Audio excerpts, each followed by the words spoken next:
पहले तो मैं फॉरेन एजुकेशन के बारे में बात करना चाहूँगा। इंडिया में सबसे पहले ये बात होती है कि फॉरेन एजुकेशन करने की ज़रूरत क्या पड़ती है।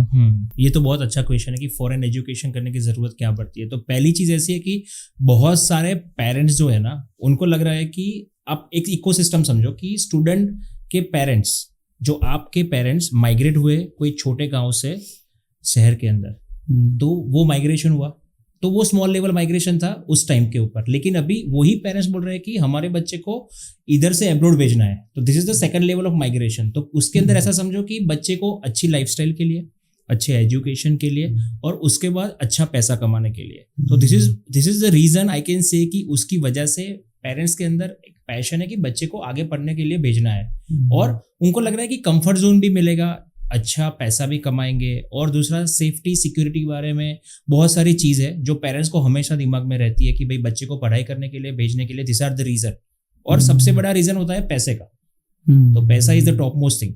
ये जब भी आप बता रहे हो पेरेंट्स बच्चों को माइग्रेट करना चाहते हैं, तो नाम तो हम लेते हैं फॉरेन स्टडीज या स्टडी अब्रॉड, लेकिन क्या सच में ये स्टडी के लिए जाते हैं या पैसा कमाने के लिए? तो ये मार्केट में सबसे बड़ा मिसकंसेप्शन चल रहा है कि अब्रॉड एजुकेशन के नाम पे एजुकेशन के अलावा बहुत सारी चीज चलती है कि बच्चे को और स्टूडेंट को और पेरेंट्स को मिसगाइड करते हैं। वो हम बाद में कवर करेंगे। लेकिन स्टूडेंट और पेरेंट्स का जो इंडिया के अंदर इतनी सारी पब्लिक है, तो हम सोचते हैं कि क्राउड जो है ना वो 2 या 3 पार्ट में डिवाइड हो जाता है। तो पहला है कि एक पढ़ाकू बंदा कि जिसको MIT जाना है, स्टैनफोर्ड जाना है, हार्वर्ड जाना है, लंदन बिजनेस स्कूल जाना है, टॉप यूनिवर्सिटीज के लिए प्लानिंग कर रहा है।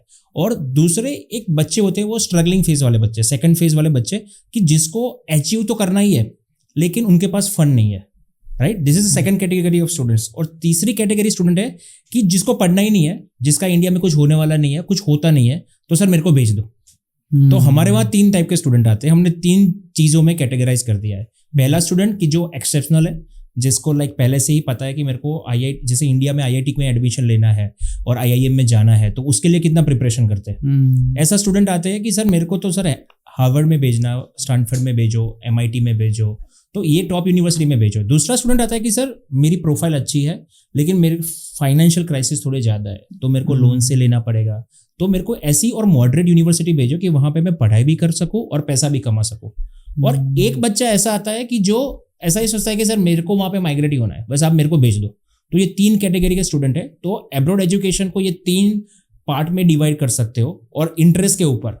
और दूसरा है कि हमारी जो अब्रॉड एजुकेशन की इकोसिस्टम है ना, उन लोगों ने अब्रॉड एजुकेशन को धंधा बना दिया।